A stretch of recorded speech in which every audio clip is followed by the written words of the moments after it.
I just want to talk a little bit to researchers and people who go out getting reports and writing things up and giving broadcasts. I just want to talk for a minute about science, because it's something that I think ufologists deal with in a very varied and confusing way. Now, I'm assuming that none of us here, and do tell me if I'm wrong, are great scientists. We haven't got any prominent nuclear physicists or anybody like Lee Roscoe's joining us. We haven't got any eminent scientists, but I'll happily give way to you if we have. I'm moderately well travelled in science training, and I've studied a bit of quantum theory and relativity of my time and done things like that. And I'm always fascinated with the science of, I'll talk about UFOs, but I'm not excluding the paranormal and that stones have memories and shadows can coalesce and that sort of thing. But what I'm really interested in is how much do we think is our duty as researchers to try and formulate theories behind what we do and what we see and what we hear. I mean, I know there's a theme very much comes out from I'll call Paul's school, and I think most of us are adherents of that, and that is that phenomena are very cross. It's to do with place, memories, events, emotions, that sort of thing. Letting somebody, Jane's coming on board. And I don't think any of us, we're entitled to, but any of us say, I really don't believe in ghosts, but I believe in aliens, or vice versa. I think most of us who've been around the block a bit realise that all these things cross over and they can appear together at different times and certainly in the same place. And there is a lot of strange coincidences. Just what I want to say for my recent research is, a lot of it's done on YouTube and science books actually, is I think we often find ourselves up against scientists who say the classic thing, well, don't tell me flying saucers exist, because how do they go through 500 million light years and arrive here and then go home for lunch? They don't do that, and they couldn't possibly do it. Therefore, you're idiots, you're wrong, because we can't explain how they do it. And I think most of us are beyond that, but a lot of people in the pub aren't that. The ball I leave at your feet as someone who studies these things quite a bit. There's someone called Sabine Hossenfelder, who's a German, speaks perfect English. Some of you seen her on YouTube. She's quite hard work. She hasn't got that much of a sense of humour. She's quite controversial, but she does some great broadcasts on really how crap science is. And when I won't pretend to speak on her behalf, but when you consider that like 3/4 of the universe is dark matter, which we can't see or explain, there's a whole load of dark energy making us explode as a universe that we can't explain. She can show that the ideas we've got about quantum theory are by and large pretty temporary, and they're just working solutions to problems we don't understand.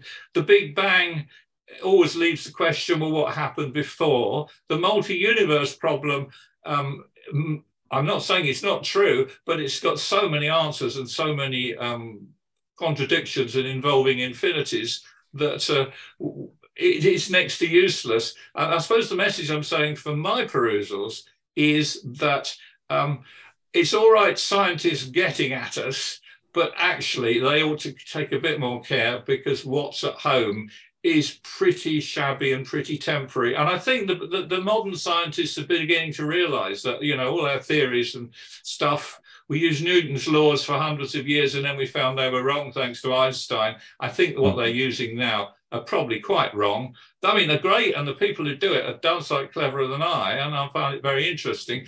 But I suppose a bit of comfort, if we can't explain what we are seeing and try and make theories of it, don't worry. I think the danger is that against some ufologists that I hear broadcasts of, I think go too far and try and talk about parallel universes without really knowing much more either. I will shut up now, and I'll put it up to the people on the desk to come in with their own pitch, and feel free to disagree with me. None of us know anything for certain. Yeah.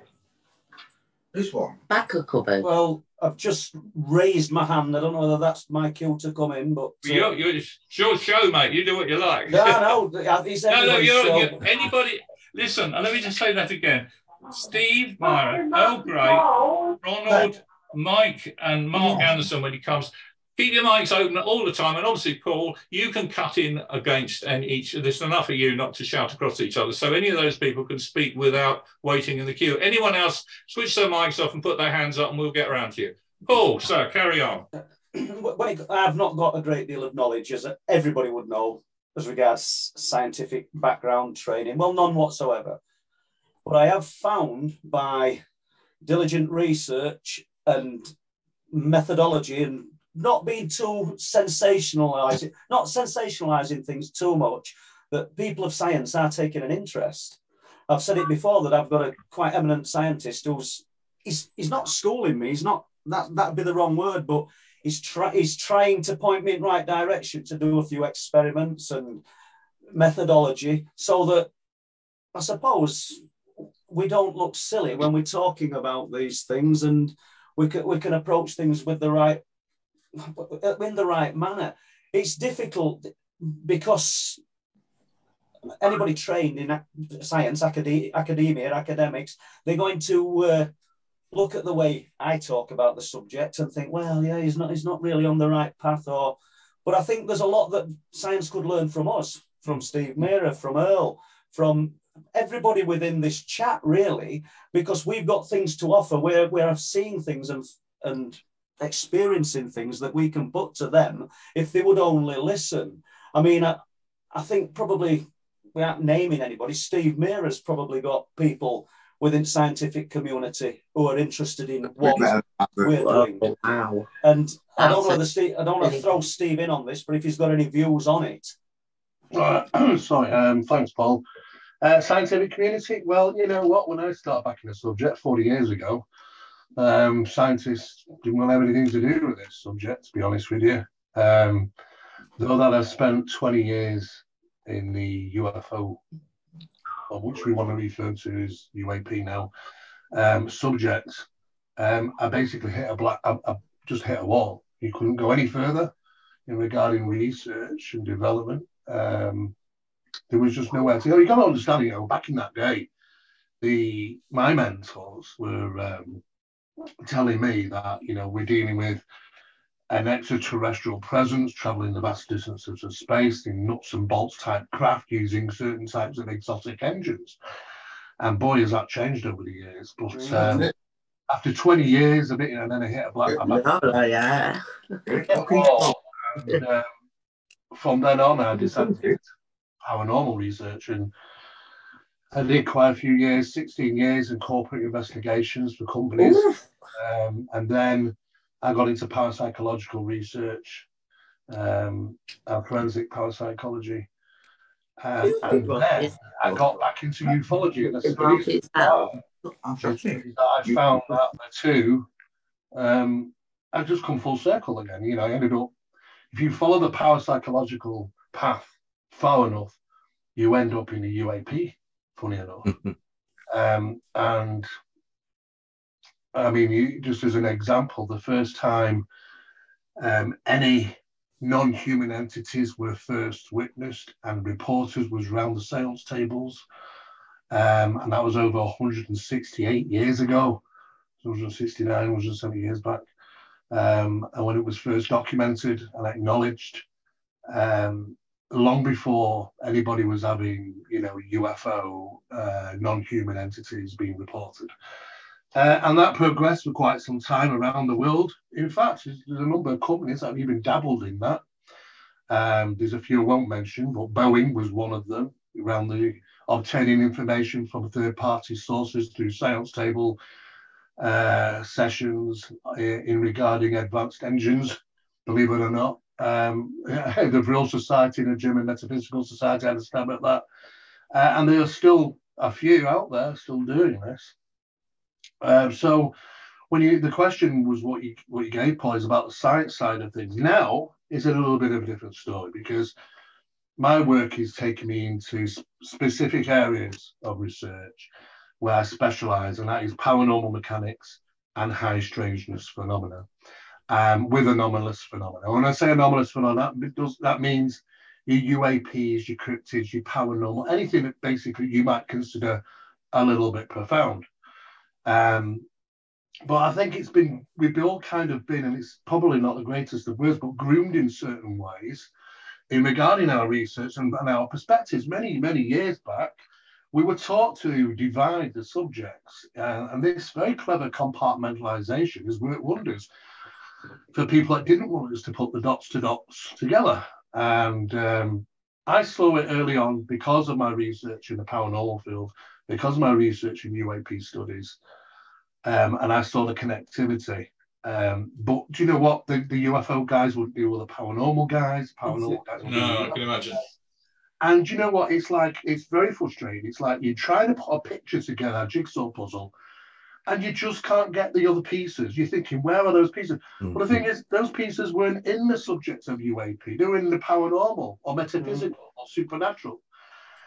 And only what I decided is to break down that compartmentalization that everybody's been formalized to over the years, and throw it all on one great big pot called phenomenology.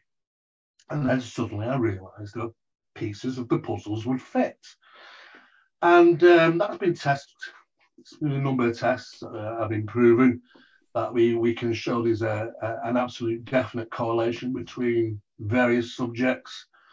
And this is kind of where we are now. I mean, what we're really doing now is more and more people are becoming enlightened with the fact is that it doesn't stop at the doorway in front of UAP. There's so much more that's been ignored or dropped out. I mean, even the Project Blue Book guys, even they were doing it back in the day. If you look at their reports, and they'll tell you, to be honest with you, they look like they've been filled in by 12-year-olds. It was no real effort to gather the data. It was more for show. But, when witnesses did say to them, I saw this object in the sky, I came home and, for the last 3 weeks, we've had a severity of poltergeist infestation take place. And even back then, the guys would be saying, oh, no, we don't want any of that ghosty stuff. Let's just stick to the UFO, Mrs. Brown. And that's the way things are. And I think it does need to change somewhat. And I think a lot of researchers are slowly realizing the connectivity between these various phenomena. Do you think, Steve, thank you. Can I were a couple of hands up? Earl, did you want to come in at that point? Sure. I think that the scientific community, they're starting to understand that there was so much ridicule at one time. And of course, when the Robertson panel met back in 1952, this was how officialdom decided to deal with people that had seen UFOs and reported, anomalous stuff, was through ridicule. And they would, think about this. Carl Sagan's first published paper was technically, it was about ancient aliens theory. He said that instead of pointing your telescopes up, a way to find ET, we should get archaeologists and dig, and you're eventually going to find proof that we've been visited. He put that paper out, and it was actually available online for up until about 2 years ago, where perhaps Andrea and his widow took it down. But apparently, I've heard Kathleen Martin told me that Stanton Friedman had a document where Carl Sagan was kind of told by officialdom, it would be very unfortunate if your career were to end here. Now if you drop this line of reasoning, talking about archaeologists digging and looking for, proof that way. If you drop that subject, perhaps your career will skyrocket. And of course, they made him the head of over in Pasadena here, Jet Propulsion's laboratory, and he was the guy behind the Pioneer Mars lander and the Voyager spacecraft and all that. But I think that he was that he had to make a choice, and I think he made the wrong choice, that he went along with tamping down the odd truth that is out there, and taking on that facsimile of the reasonable scientist who so he threw out the magic up early up front. And I think that they've done that with quite a few people, that they've been redirected and kind of told, that this is not something that we want out there in the public. And so you need to, if you change your direction of research, then we'll back you. Otherwise, we're going to do everything we can to tamp down whatever you do and say. Yeah. Yeah, a lady called iPad, who'd like to perhaps introduce herself, has been having a hand up for a long time. Madam. Hello. Yes. Hello. Do you have a point to make, please? It's Alison. Hi, Alison, you're right. Yeah, you? Yeah, we're all good. Yeah. Sorry, I don't know how to use this technology, Well, you're doing fine. Okay. Let's Pat. No, we had a minute ago. Mark Anderson, has he taken his hand? There he is, sir. Mark, Hey, welcome. Thanks for dropping in from you in Scotland. Is that right? Yes, yeah. Is it yourself, Don? I'm speaking to. Yeah, indeed. Yeah, just want to say thank you very much for your emails. Just regarding your points regarding science, I've done a couple of investigations, and how I investigate is I have an old friend of mine who's a police officer, used to be a police officer, and he said they had the price model. And it was a method that he would use to extract information from witnesses, basically. And it's quite similar to maybe some of the documents that maybe, say, Malcolm Robertson's given to me when I would be doing the investigations. But it's having basically a method of getting the information from experiencers in a way that's not really leading them on. And everything I'm doing, all my research just now, currently I'm researching AI, and I'm boring the life out of everybody who I speak to about it. But what I notice with the AI, everything's about data. And regardless of what sort of AI model you're using, everything is about data. And we need to have good quality data. Now, that sounds really good, and it sounds really simple, but it's not always the case. And even within the scientific community, there is bias. And if you're looking at the scientific method, one of the things that people are doing is one of the parts of the scientific method is to establish a hypothesis. And what we see is there's an American organization, NUFORA, it's like National Reporting Institute, or something like that. And they've released their data set of 90,000 records over the past about 80, 90 years. And what data scientists have done, they have gone over and actually trying to correlate it with other things, such as the rise in watching X-Files, for example. Now, as an experiencer myself, I saw my first UFO 3 years before X-Files even started. But you see that the people's own bias, regardless of they're scientists or not, actually has an impact in how they're actually approaching the method.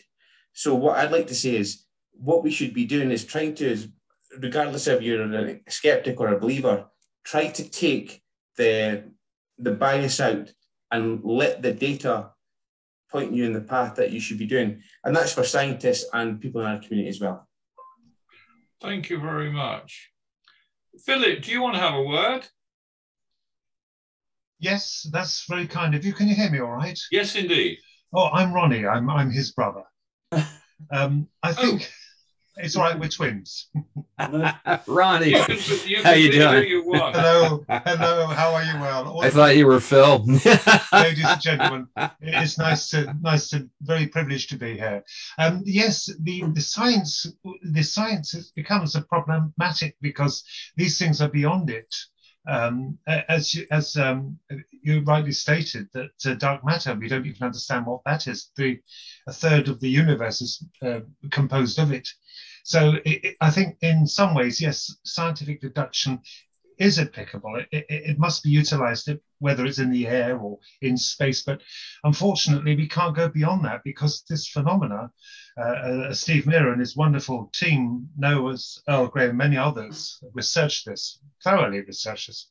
It is completely beyond anything we can even imagine.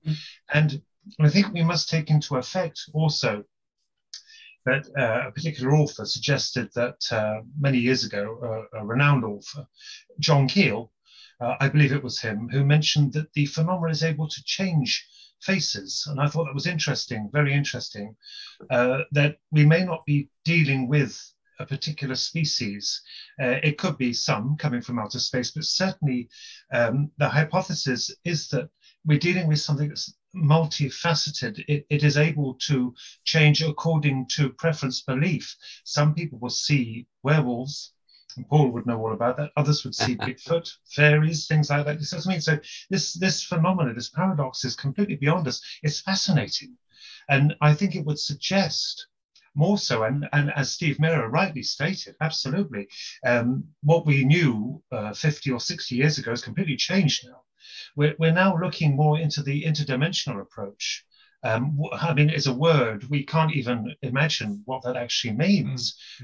It's a sliding door, a window into another realm, but certainly I'm of the opinion they are of interdimensional. And also the science, although it's very admirable, we have to have tools to try and measure and analyze, but this thing is beyond it. It seems to toy with us. It's not in a malicious manner, but it can never be caught. It's like shadows. Yeah, you make a Thank good you. point. Yep. I see Patricia Adams-Wright, one of our regular guests every week. She's on, bless you. You've had your hand up patiently for a while. You'll have to unmute, but say or ask what you will, please. Actually, it's I can hear you now. It's pretty much what Ronnie said. Good. It doesn't seem to matter who records what, where, who it's about. And to me, it's perhaps money's being spent in the wrong place. Experiences, abductees, the people that have actually crossed paths with these cryptids or whichever part of the phenomenon that you'd like to point a finger at, that's where I think you should concentrate. Because it doesn't matter what science brings up. If they want you to see something, they will. And if they don't, well, that's just tough. Move on. Yeah. And that's just the way it seems to be the whole time. You cannot pin anything down. That's just my opinion. I mean, I'm not a scientist.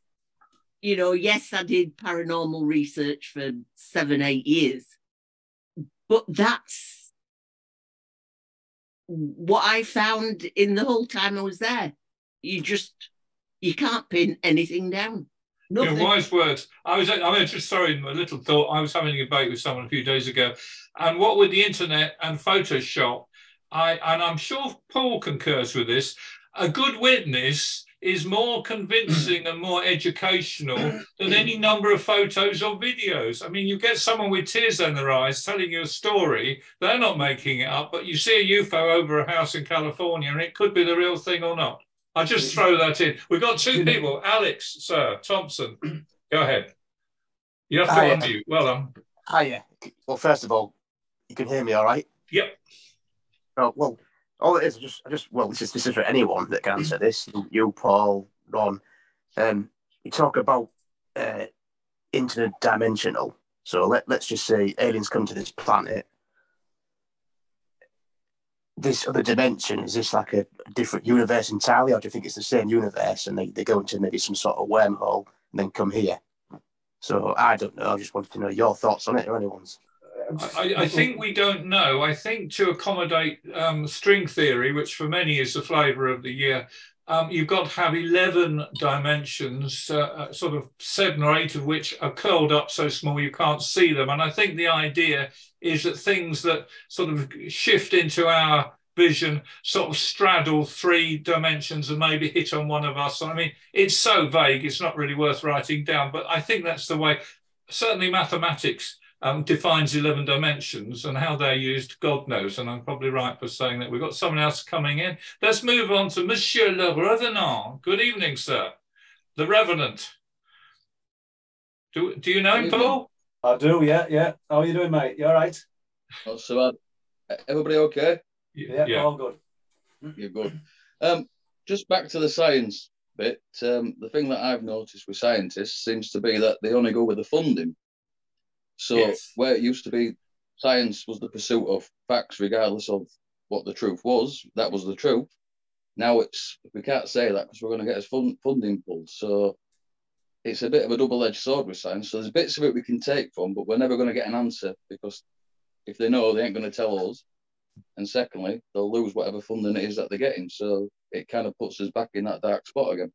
You make an absolutely brilliant point, and yes, it shows a bit of they're not being true to themselves. Then in some ways, are they? Obviously, bread and butter, money dictates the path that they're going to take, but there must be a lot of people within scientific community that secretly want to go down some of the roads that you guys I'm looking at now are interested in, and myself included. And they're kind of being disingenuous for monetary reasons, rather than advancing the cause and actually learning what's happening with the phenomena. Unless that in the background, they're conducting tests and doing experiments. And then we'd only find out if there was some kind of breakthrough where it made it worthwhile to them. Yeah. Thanks. Paul, while Paul thinks of another subject to introduce, just like I have, I'm putting him on the spot. Anybody else want to have any more comments or questions to any of us about this science? Les, sir, go ahead. Les, switch your microphone on, Les. That's it. I'm just winding you guys up. Right. Yeah, I know you are. Thanks for inviting me onto the show tonight, Don, and some great people I can see on my screen here. Some I admire greatly. So, you know. Thanks. What I've got to put across is this. I'm trying to link up this. I'd like to hear everybody's thoughts on this, and I'll pick up from the thread that you started, Don, with these 11 dimensions. You've got to make the string theory and the 11 dimensions. Right. What I've been looking into, or what I'm looking into immensely, is near-death experiences. Right. So what I'd like to put out there to everybody, or anybody who can talk on it, is how this near-death, like a realism that people go through. So obviously they're dying, or they think they're dying, but they actually come back, but they actually see beings, they actually see people from the past, they actually see the family, the friends who's passed on. How does all this, do you think, interlink with other types of phenomena, the phenomena about seeing wolves, dogmen, or what have you, ghosts and things like that? I'll offer you one explanation just from a lifetime of reading. And I mean, I don't like the word believe, but I'm a sucker for any ghost story, and my family have experienced them all my life, is that ghosts very traditionally tend to occur at the site of great emotional experience. You know, like when a middle-aged woman in the Middle Ages had her baby put on the fire or something absolutely unthinkably ghastly, you see her wandering up and down stairs for centuries after that, like at Hampton Court. There's things like that. And I suppose death is a pretty emotional and traumatic thing. And the theory is that these great peaks of emotional trauma, like someone getting murdered, actually impinge through space and time. Now, don't ask me scientifically what that is, but that is something, it is very common on ghost stories. Now, you've got Mr. Revenant, you've got your hand up again. Do you want to talk to us again? Yeah, I'd just like to sort of go back to the dimension point. Yep. If you take frequency, so light, sound, I believe we only registered, I think it's 3 to 5% of that. So there's 95 to 97% that we're missing. So there's an awful lot of stuff going on in the space between us that we don't see. So that could be your dimensions that would hide an awful lot of stuff that appears. Yeah, yeah, good thought. It seems like a lot of the most serious ufologists wind up as dimensionalists. I mean, Dr. J. Allen Hynek went that direction, Jacques Vallée, of course. Paul Hynek is one of my closest friends, you know, Dr. Hynek's son, and he believes that it's an interdimensional phenomenon. And, you know, I'll tell you the truth. I think that it's all of the above. I think that some are coming from our own universe, that they, you know, that they're using wormhole technology. We see a lot of portal technology stuff that you know, especially off the coast here of California. Just, you know, I mean, I have so many people that have seen things pop into existence and then pop out. And how do you do that? You know, that's definitely kind of an interdimensional thing. So you know, we tend to pigeonhole things and think that everything is all just one thing and the same thing. But I think it's a virtual panoply of different methods that they have of getting here and where they're coming from. Yeah, without being patronizing, I think you're very wise. And, you know, I think the danger is actually climbing up a mountain and sticking your flag in somewhere and sticking by it, because I think one has to keep one's mind on open totally. And once you say, yes, oh, they are green men from the planet Zog who do that, and that's how it works, I think they may be right, but it's not likely. Okay. Thank you for that. Now, we've got 3 more people who are going to speak, and then we're going to go over to put Paul on the spot to introduce a totally new, fascinating, interesting subject that we can all do the same with, share and ask questions of. So we've got Joanne Thomas, another person from Aberdeen. Madam, go ahead. You have to unmute. Well done. Yeah, you were talking about near-death experiences, but I actually experienced my mother's death, and she was miles away from me at the time. Yeah. I was here in this house, and she was in Roxburgh House in Aberdeen, dying from cancer. And in the morning, I knew that I was about to get a phone call. I am psychic anyway. So I'm standing in my living room, and I felt the energy coming round and round, and it was like creating like a vortex. So as I'm standing, and it was like the living room filled up with this feeling of peace and love and tranquility, and I could feel the energy going faster and faster and faster. Then I heard this that went on and on and on. And as it finished, and then bang, it was gone, the phone rang, and it was my son, and he said he just walked into the room that my mum was in, and he says, I think she's just taken her last breath. And I said, she has, because I just heard it. Thank you for that. Thank you for that. Can I have a quick chat? Mark, I'm doing things in order here. So it's Mark. Yeah, of course. Just on that point, John, sorry, first of all, I'm really sorry to hear about your mother's death. There's a really good researcher called Dr. David Hamilton that talks about the sort of connections between people who've got strong bonds, and it's very similar to what you're saying there. I'm going to go against the grain, and I hope I don't offend people by saying this, but I've always had issues with the interdimensional theory. And Don, I don't know if you read a book by Michio Kaku. I probably mispronounced the chap's name. He's actually written. I know you mean. I know, yes. Yeah, he's written a book called Hyperspace, and he actually discusses the dimensions and essentially what happened. The Big Bang happened. The 4 dimensions that we live in got split up with the 6 that we talked about before, and they became so compressed that they would look like something completely different to what we have, and quite similar to maybe the 19th century Flatliners book, where how somebody would live in a 2D universe.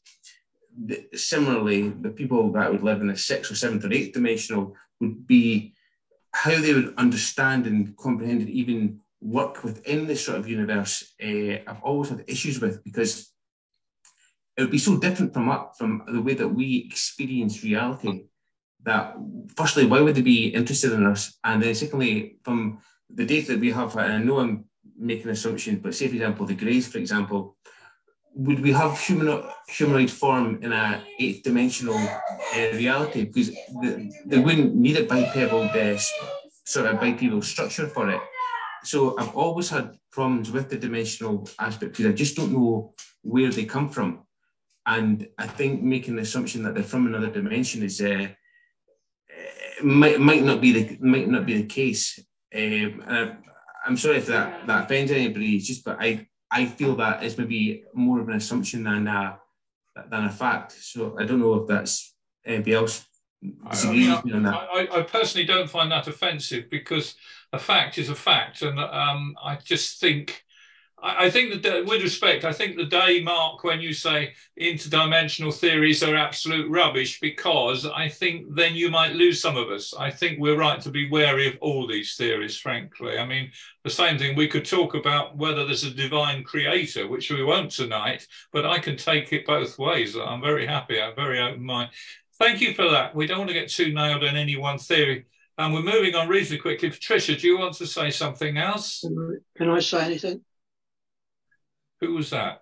That was me, Pete. If you put your hand up, I'll. Well, let's see how we can move on. We've got a couple more people yet before we go on. I don't think Peter realises what he's got to do at the bottom of the screen, Peter. Oh, Pete, you have to put your hand up electronically where it says "show caption reactions." Right. Under reactions, you've got to put your hand up.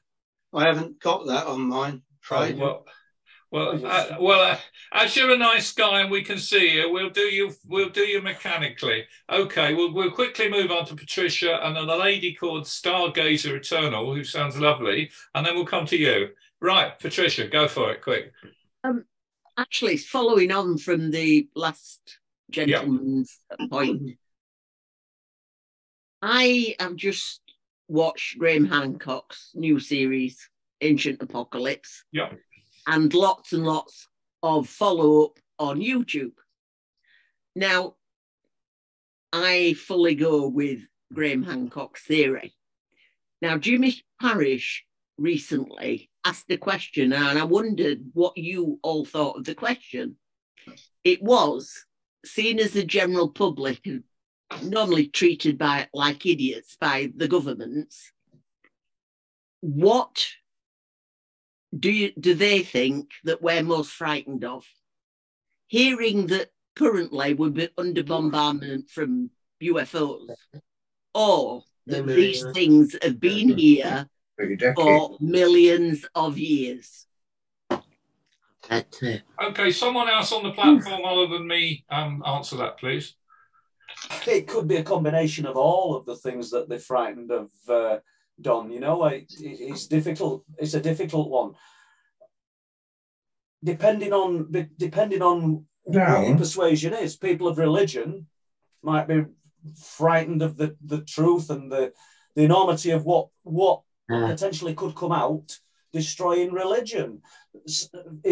Some people who've gone down the road of science in a certain way all their life, and dogmatic, and actually they might not actually want this kind of truth to come out because it poo-poos everything that they've invested so much time and effort in, a lifetime's work in. It's difficult to say, but you know, for different factions, it would mean different things. But it is massive, and I don't know myself. I mean, we're just in pursuit of the truth constantly, aren't we? I haven't got anything else I could say on it. Okay. Stargazer Eternal, lovely name. Are you a stargazer? Yes, I am. Can you hear me? Yeah, go for it. Brilliant, thank you. So I come from a spiritualist background and also an experiencer. But I just wanted to say that I was brought up with the fact that we share this planet, if you like, with other beings, be it the fae, the fairy folk, creatures, star people, you know, depending on whatever name you want to call them. But we share this environment. And sometimes some people can perceive them and some people do not. And then I've also sort of realized as my life's gone on that every time I reach a level of understanding and I think, I'm getting a hang of this, something new vista opens up and I think, oh, we're back at the beginning again. As a whole new wealth of knowledge comes available. And it's just every time you think you're just getting a handle of it, off you go again. I feel like we're a toddler standing at the seashore with our toe in the water and the Atlantic Ocean's ahead of us. So that was it. Thank you. Now we've got patiently waiting there Pete, who wanted to speak. Please, sir. Well, you're on about near-death experiences. Well, I've had one. Tell us. Well, about 12 months ago, I think Paul knows about it, I had chest pains and they called the ambulance and they said, yes, you've got a funny heartbeat. Stuck me in the ambulance and then he said, is it painful? I said, yeah, it's quite painful. I'll give you some morphine. Well, unbeknown to me, I'm allergic to morphine. And I crashed and I was out, gone. All I can remember, me personally, all I can remember was like a purple mist and various people from my, this may sound crazy, my work pass, popping in and out, saying hello. Amazing. And then I woke up in Scarborough A&E. Now, to me, it was just a dream, but perhaps it wasn't. I don't know. But that was one experience. The other thing is that myself and Paul are carrying out quite an intensive investigation on an odd frequency in the gigahertz band, which is occurring at the same frequency of 1.6 gigahertz here in Bridlington and Benton. And it's also occurring in the Utah Ranch, Skinwalker Ranch thing.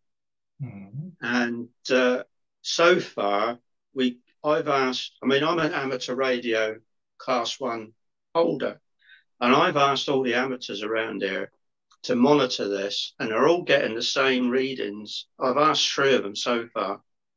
They're all getting the same readings as me. So there's something going on in the 1.6 gigahertz band that we have no idea about.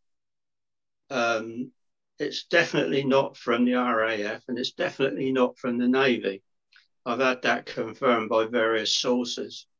It's not internet providers or anything like that. We've even got it up at Bempton Cliffs. Paul will confirm this. Massive signal at Bempton Cliffs. And when I turned on a microwave detector at Bempton Cliffs, we were walking away to the car. I said to Paul, why aren't we falling down dead? The microwave meter's gone into the red. 2 weeks later, Paul confirmed this, 400 gannets dropped dead at the bottom of the cliff. Isn't that right, Paul? Correct. Yeah, it is correct. And I'm glad you said that, Peter. I didn't know I was going to be putting you on the spot by saying, will you tell them about these unusual frequencies and signals that we'd picked up? Because you built some quite high-tech equipment, haven't you? Am I right? Am I wrong? Taking the computer up there. Just for instance then, Peter, tell us what happened with the laptop with a 100% battery and not an old laptop that's just going to deplete. No, it's a brand new laptop, and I charged it up to 100%. We got up to Bempton Cliffs and we started the experiment. And by the time we'd done about 5 minutes of, trying to record, that was the other thing. Every time I tried to press the record button on the software, it wouldn't let me record. That's correct. But then I noticed the battery had dropped from 100% down to 48% in less than 5 minutes. And I said to Paul, that's not right. And then I think there was another chap with us, I forget his name now. I got him to move one of the antennas that we had, a range of antennas up there. And whichever way he moved it, could even point it down to the cliff, vertically like that, and it was coming out of the cliff. Could put horizontally, literally vertical into the air, 10360s around, and it was all there. Now, we can never understand that. Now, when we decided to move away, that's when the microwave detector came out. It's just a standard microwave detector you use at home for microwave ovens. It shot right over to the red as we were walking away. So we decided to go to Speeton churchyard and set the equipment up again at Speeton. When we got to Speeton, the laptop decided that it was at 98% without me charging it. So very odd things have occurred, and Paul has said odd things occur with his equipment as well, haven't you, Paul? Excuse me, we've just had an interjection from Steve, who said, aren't there microwave ground stations to do with aviation near Bempton? And I don't know the answer to that. No, we've had that confirmed. Definitely not. Thank you. Can I just mention that if you go back 12 years ago in regarding the analysis of implants under Roger Lear and his science team, some of those implants were emitting two different frequencies. One at one in the megahertz range, but the other one at 1.6 gigahertz. Interesting. And that documents are available. I found those documents because I thought it was interesting that the analysis on implants producing 1.6 gigahertz also had a 4% isotopic differential. And if you do research into the UFO metamaterial phenomena by Professor Hal Puthoff, his reports state the same thing, that there is information to suggest that the materials used in these metamaterials are, some of them are a 4% differential, isotopic differential. So there's a match between the two. Now, what's interesting is that there was a 12-year gap between these two different research papers, which seemingly show the same isotopic differential. But interestingly, the 1.6 gigahertz, which might have some bearing on some of the things you're experiencing in that location. Yeah, thank you, Steve. That's great. Thank you. Okay, right, we'll move on now. In about a quarter of an hour, I'll go to Les, who doesn't know this, and ask him if he were to change everything around, if he'll do tonight's housekeeping, saying who we are and where you can buy truth-proof books and that sort of thing. So you've got a quarter of an hour to rehearse your very brief speech, Les. Meanwhile, we'll go over to Sir Paul, who will introduce the subject that I don't know what he's going to do. And then we'll get the other people on the platform to briefly respond to that, and then we'll take talks from the floor. Obviously, people will not believe this, but I didn't know you were coming out with that, so I haven't really thought of anything. However, I think general consensus of what people have spoken about tonight, and I know not everybody's going to agree, that everything is linked. So it is difficult to find one particular aspect of the subject without touching on something we've already spoke about today. And I know that, I think it was Stargazer said she's into spiritualism. Forgive me if I've got that wrong. But, when I'm thinking about poltergeist phenomena, because it fascinates me, regardless of whether we're looking into UFOs, cryptids, or what you want, the poltergeist phenomena, it almost seems to me, and I don't know what other people think, that's why I throw it out there, that when it starts, it's like a child. It's almost, it's learning. So there's two aspects I want to throw out then. Is the poltergeist phenomena learning and evolving as we progress? Progress, what do I mean by progress? As we become more aware of it, and our interest and our emotional vested interest grows in what's happening, or is it actually feeding on our emotions, or is it both? I'm fascinated by the poltergeist phenomena. There's things happening in our home which have happened in the last few days. I don't want to concentrate on our home, but I'll briefly tell you the story. Please. We've been getting little stones appearing in the hallway now, probably for the last 8 or 9 months. First of all, I heard you'd hear a crack because there's a lot of laminate, just like a switch when you sat watching TV, and you'd go. We didn't really recognise what it were, and then I jumped up when I'd heard one a few months ago, and I picked a little stone up in hall. So we've been picking them up. Right, so that stopped for a little bit. My wife, two hearing aids in, so this will make sense in a moment. She said last night, she says, I'm going to go and get a shower. Now, I've got to go. Let me just draw back 1 second. Last week, in the daylight, in the kitchen, I became aware of something near my left shoulder, and it was like the size of a pea, and it were a little white light. And as I turned, it turned with me. And no, it weren't a light from a reflection of my glasses, because I only wear these because I can't see bloody writing and stuff. Sorry. So anyway, we've gone. Oh no, we're still there. So I saw this little white light, and I knew I'd seen it, but I couldn't work out what it was. So she goes for a shower last night, walks into our bedroom. There's an ensuite in it. Opens the door, puts the light on. Mary's not. Jessica's in chat. Jessica will tell you she's not interested in, not as vested as what we are. And she shouts, Paul, quick. She says, I've just put the light on, and a small white light with the light on has come straight at my face. And we're looking for this white thing, which we can't see. We can't see anything. So she gets a shower. So I've took note of that. She gets out of the shower. She's shouting me again. Paul, have you got a minute? Have you got a minute? She's 2 hearing aids in. Obviously, they're out. She said, listen. And she's going like this with her hands. And she says, can you hear it? And she said she could hear like an electrical crackling noise. I think we can hear Peter. Pete, we can still hear you, mate. Sorry. We can hear this electrical crackling noise. Well, I couldn't hear anything, but I immediately got an Olympus voice recorder, switched it on, put it in the bedroom, went and sat down, watched TV when Mary put a dressing gown on. We sat watching TV. The Olympus had been on about five or 6 minutes. And at the side of me, there's a crack on the laminate. And so what was that? And we'd not had a stone for a while, these little stones. Jumps up, there's a little stone, tiny stone. Now, this is where it becomes fascinating for me. And I know I've jumped away from the poltergeist phenomena, or if it isn't one in the same. I'll let the recorder go for 43 minutes. That weren't planned. That's just what it were when I went back in. I could have put it onto something like Audacity and listened to it, but I didn't. I put it on and listened to it. You can hear me leave the bedroom and shut the door, and you can't hear our voices then. We're in this room where we're watching TV further down the hall. It's a long hall.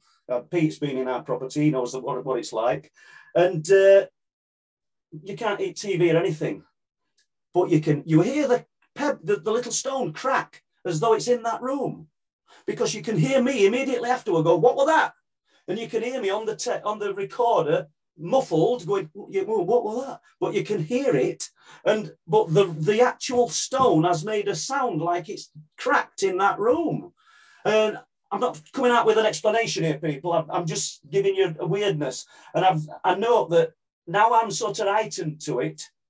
Is it me that's going to enhance this? As in, am I some kind of conduit for it? Other people as well. I don't think I'm special, but I'm interested in this kind of phenomena. I'm keen to know what people think. Right. I see Earl's one of our guests on the stage, so you go ahead next. And I do see the other hands up. You'll all get a shout. I do also note that Patricia Adams-Wright was nodding to you, Paul, at the end of your talk is in answer to your question. Anyway, Earl, please go.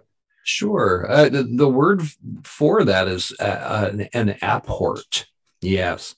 Renario Hernandez, some of you, or Ray Hernandez, you may be familiar with his Beyond UFOs book. And Ray is a good friend. And what I've seen is a lot of people who have had contact with our visitors, whether benign or malign contact. It seems that they call it the Valet Davis effect, where experiencers start exhibiting behaviors that we sometimes attribute to the ETs themselves. And I think that it's almost like a contagion when you've had that contact, that it changes us.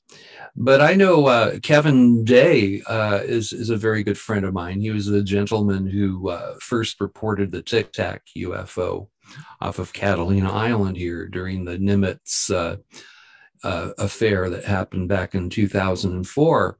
And he started noticing these strange things would happen. He would have a dream. He would have a dream of one dream in particular. He had a dream about this Etruscan coin. You know, it was like this rare coin.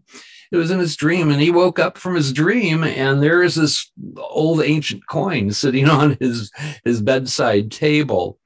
Now, since then, Kevin's married his girlfriend Kimberly, and she's said the same thing, that he'll be talking about something, and in an airport, it shows up.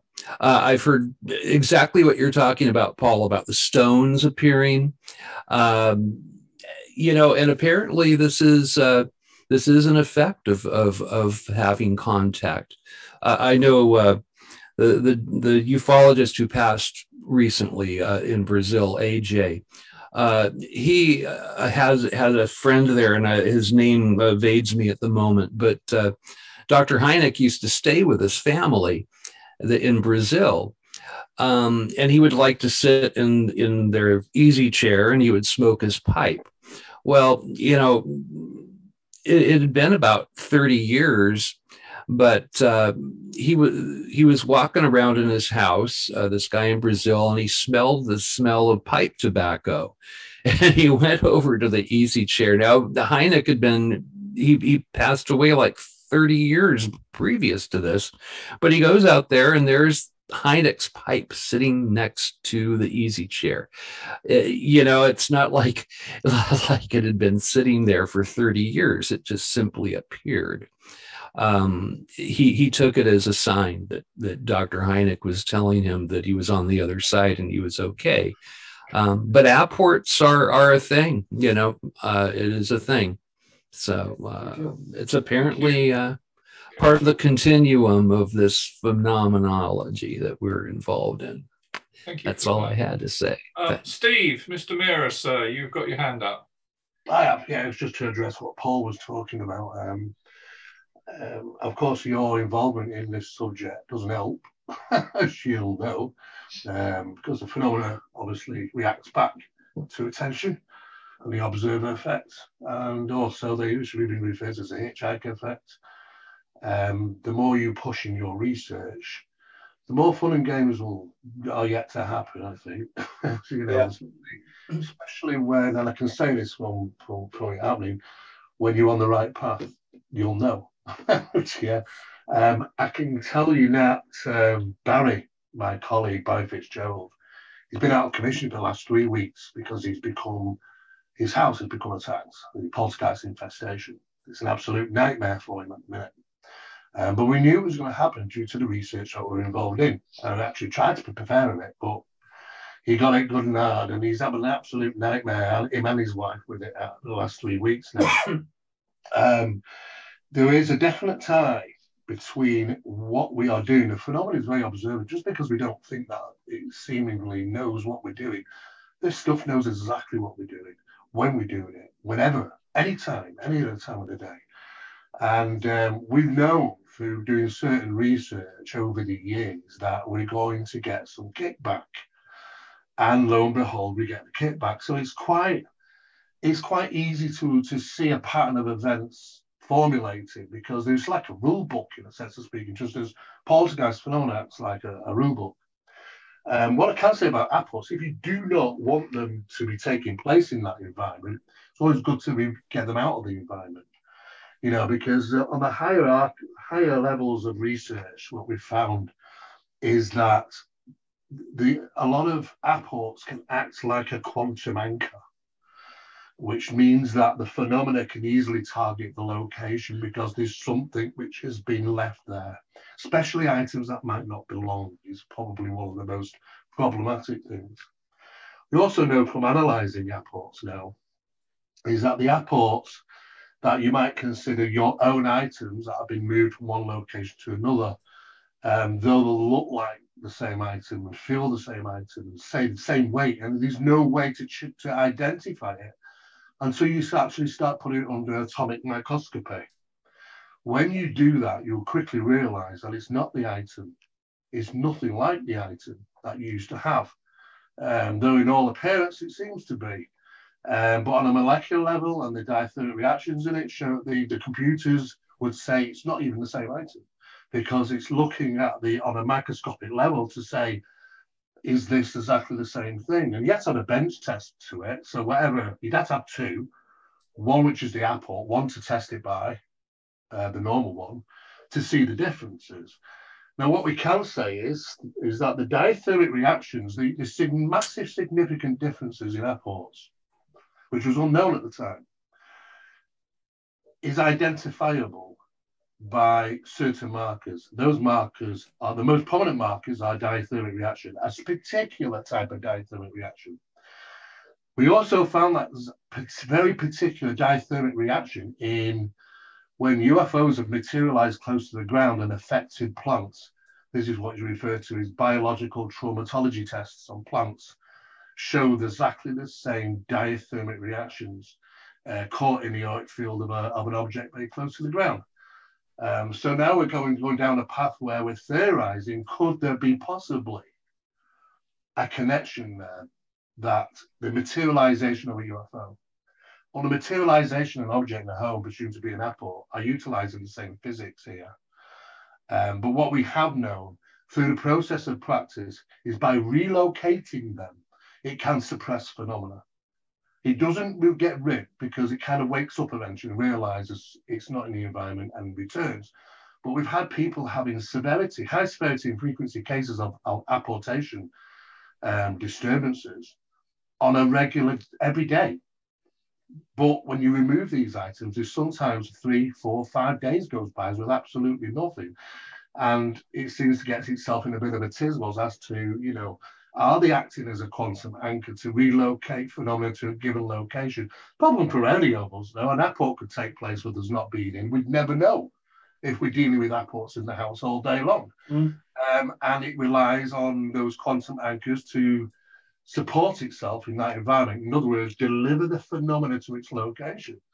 There are some really higher studies in that, but I would say if you really want to try and stop those things from happening, not keep any form of apports in the home. Sometimes the phenomena will relocate to where the apports are, funny enough. Okay. Thanks, Steve. I'll take two more, and then we'll go to Les, who's going to do the housekeeping. So the Revenant, sir. Yeah, I'd just like to sort of get your opinion on, personally, I've had lots of different experiences from ghosts. I've not had any poltergeist stuff, but I've had ghosts, UFOs, unexplained objects, even sort of alien type, well, I won't say alien, but that sort of shaped figure appearing in woods to me. Do you think, because of the different locations that I've been in, it seems more like it's tied to myself, wherever I seem to be, it seems to happen? Or is it just a case of I'm in the right place at the right time? Who wants to take that? Yeah, I used to think it might be right place at wrong time. Yeah. But no, go on, Steve. I think you've got something to say about it. Exactly the same what you were saying, Paul. Exactly the same thing. I mean, it depends. You know, anyone can dip the toe in now and again and get ignored, you know, but eventually you'll capture the eye of something and that will show itself, represent itself in your life. If you carry on doing that and it becomes uncomfortable for them, then you'll certainly know about it. It will manifest in a certain way where it will create havoc through your life. I mean, you've got to know, and I will tell you, I mean, I think Ronnie will agree with me on this one, that, you know, you have to know how far to go with some things sometimes and when to have a break, because there is a sting in the tail of this phenomena and it can wreak havoc through your life. And with multiple serendipities of, well, you consider it bad luck and mysterious coincidences, but it goes far beyond that. You know, it really can. And all you got to do is listen to the guys like Robert Bigelow, who stated February last year that when he interviewed George Knapp, he wished he'd never done half of those experiments at Skinwalker Ranch. You know, you talk to George Knapp. George Knapp won't say it publicly. You catch him in the corner and talk to him, he'll say about, yeah, how it followed him back home. It wasn't very good. And that was because of certain involvements in experiments at Skinwalker Ranch. Same for 3 people of the NIDS team. It applies to anybody. Anybody who really wants to push hard to try and find the answers has to drive through this process of experiencing firsthand of it. And it seems like the Reverend was saying that, you know, the more you want to be involved and the more you are intrigued, sometimes you catch the eye and you start to suddenly realize, well, hang on a second, you know, I'm experiencing more than what I ever did do before. Why? You know, do you think it's an emotional eye that they're catching, Steve? Don't get me wrong. That's almost instinctive rather than some intelligence. Do you think? We know the phenomena's clever. We know it kind of outthinks us, but does it even think on our level? Well, it does actually think on our level. It knows us better than even we know. You know, this phenomenon knows our thoughts. We know that. But do you think what we find important about the phenomena might have no importance at all to the phenomena? Well, yeah, I mean, it's interesting in us, you know, very much so. And I think what it can do, it can draw you in, just as on the paranormal side, it's the same subject, but it's just from 2 different angles. It draws you in.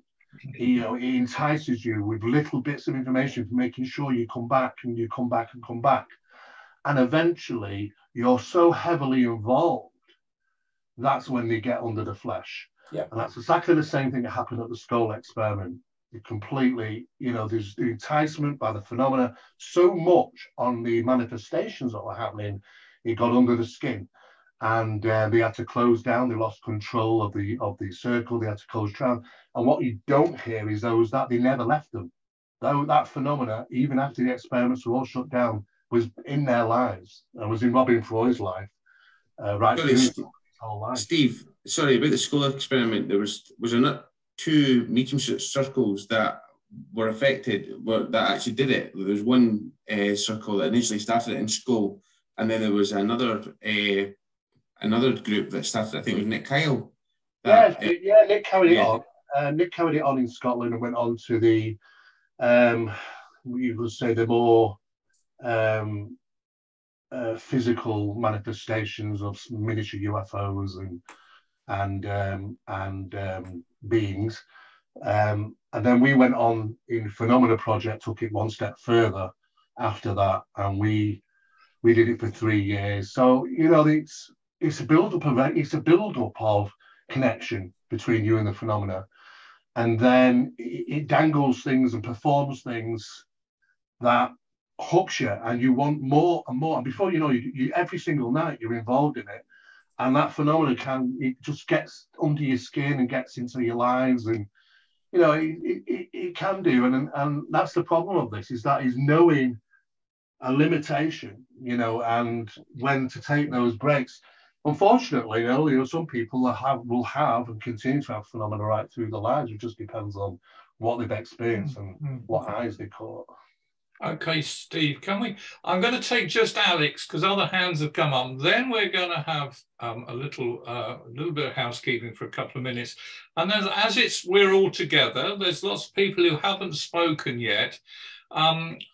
I'm going to try and change this program to slightly different directions. It'd be very nice. We've had a couple of personal stories and experiences about strange things.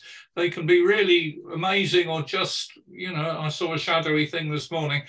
Maybe people who haven't spoken especially would like to get some courage up and tell us in the last 3 quarters now some of their experiences. We might as well use this format to share our knowledge as best we can. I should point out that I am recording this to go on YouTube in the normal way. I don't suppose anybody is sitting next to anybody they shouldn't be or anything like that. But if you are, put on a false beard. Right, Alex, you've been sitting, waiting there patiently for a quarter now. You, before we go to Les.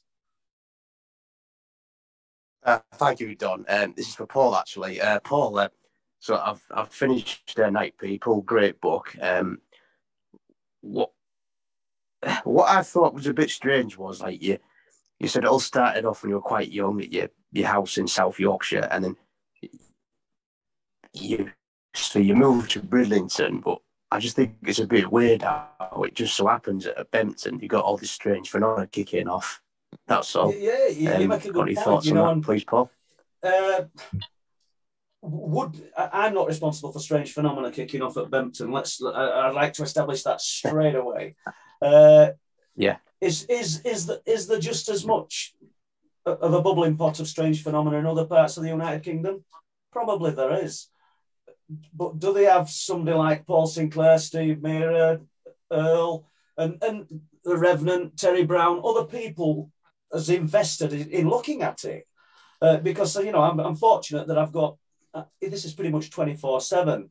So experiences in childhood, so once I put me on this path, it did, but I didn't know that at the time. It all seemed to taper off late teens. I moved here in 1993. I never get it right. 1993, early 94. I'm not certain. And it instantly started again. It didn't wait for me. It started within the first week. It makes you wonder if things are preordained and your life's mapped out. And I know Don wants to move on for a little in a moment, but the stuff at Bempton, it speaks for itself. And I'm glad you've brought it up just to get that out of the way. There's 4 books. It's not about selling a book tonight, but there's 4 books. They're packed with other people's accounts, first-hand accounts. So it's not Paul making up a story. And in most instances, I can reference the person. And if somebody really wanted to push me because they didn't believe an account and they got in touch with me, I'll speak to that person and say, I would do it. It doesn't make what they're telling me the truth, but it kind of validates it, because we've got to find as much concrete as we can to pack around the things that, if we consider a witness to be strong and good, then we've got to portray them as strong and good. And in most instances, I can go to all these witnesses and get that information off them and add a little bit more. I know that you didn't put that across to say, well, how come you're seeing this stuff? You just happen to live here. Well, if you move to Barnsley, are you going to find it there? I've no idea. Don't forget that I've been here for 30 years, just over 30 years. I've been interested in subject. Yeah. Most of that time I've been working on building sites and gathering accounts and talking to people quietly. I've not been vocal about this. In the meantime, me and Steve, we haven't just appeared. Me and Steve Ashbridge were on East Yorkshire Wolds in 2002, 2004. Andy Ramsden, who's sat in chat room now, he's been coming out with me for years. This phenomenon has not just appeared to us. We've been there years and years. 2006, Whitley Strieber asked me to talk on Dreamland. It took me till 2015. I didn't feel able to talk. And he'd been looking at the stuff we'd been putting on these websites. People will remember them back in the day. UFO Casebook, Brian Vikes.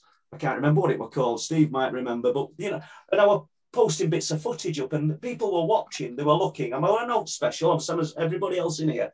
But yeah, it hasn't just appeared overnight. It's been there. I've just not been vocal about it. But I just think that it speaks for itself. There's just a vast amount of information that's coming out of this area. I know I haven't really answered you there, but no. I just thought like it's things happen when you're a child, and I'm guessing before you moved to Bridlington, you didn't know about all this phenomena. So it's been I knew nothing about this area as regards. I just thought there was something in that. I don't know what it is. But I do think that whatever happens for a reason. So for some reason, I know sometimes it's not nice when things happen, but this is what you're doing. What in life, what was meant for. It's bizarre. I couldn't have supported my family doing this. 25 years ago. I'd ideally have loved to have done, I suppose. I didn't know it at the time, but I found some at back end of my life, shall we say.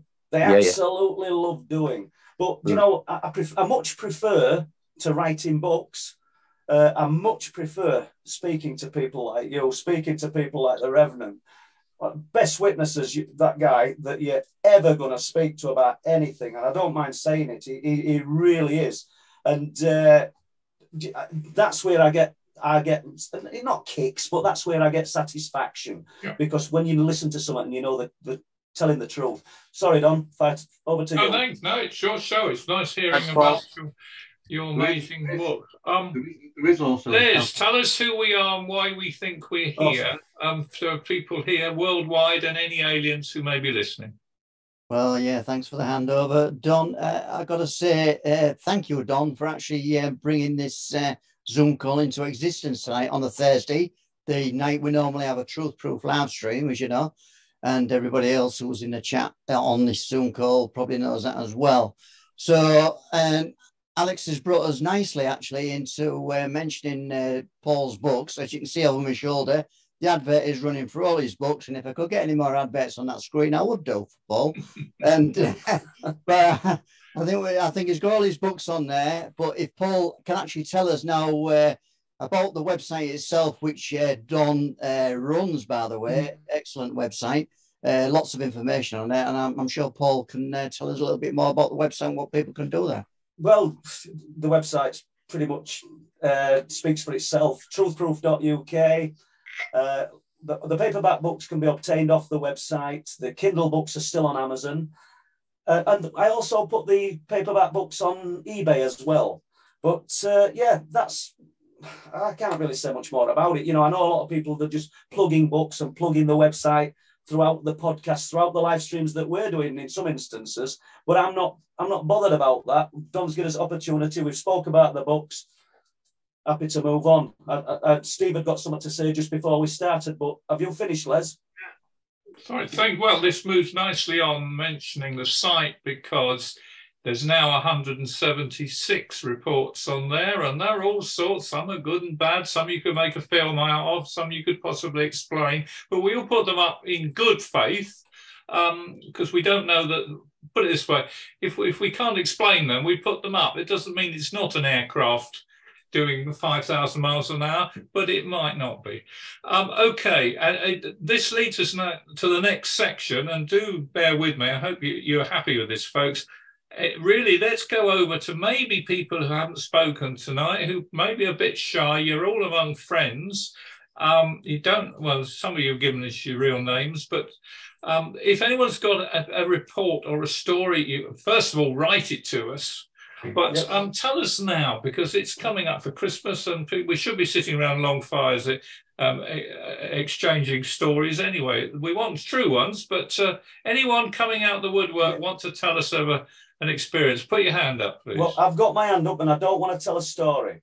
Go on then, you're the boss. No, I don't want to tell a story, but I've just had a look down the list of people in the room and I just want to throw this one out as well.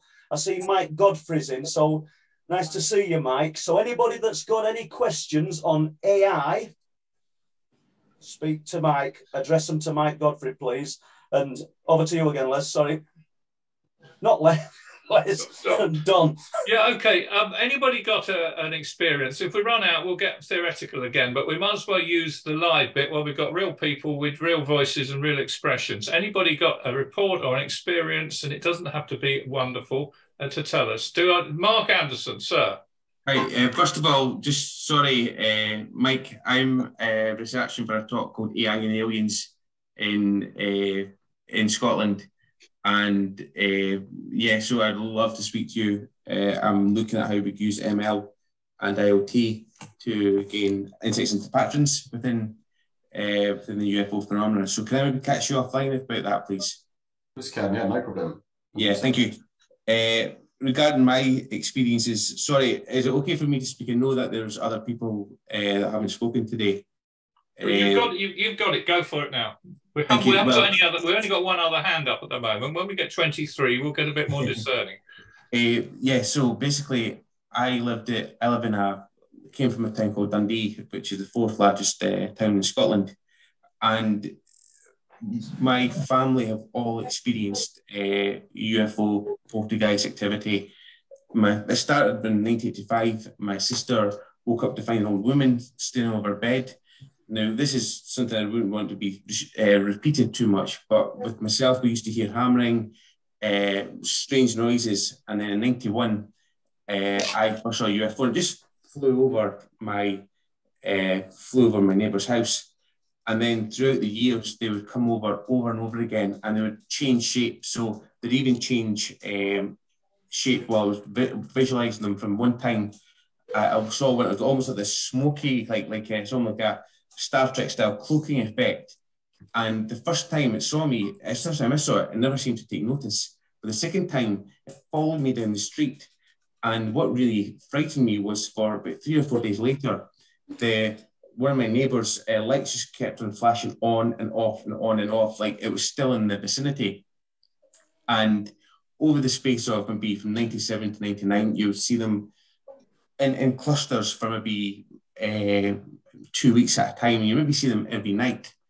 And then one thing that really was quite spectacular was in 1999, I went and there's a bit of waste ground where my mother and father lived. Joan, you'll probably know this, but if you lived like quite close to Dens Park in Paradise, and just for anybody that doesn't know that, in Dundee, the football grounds are almost right next to each other. They're two closest football stadiums in the UK.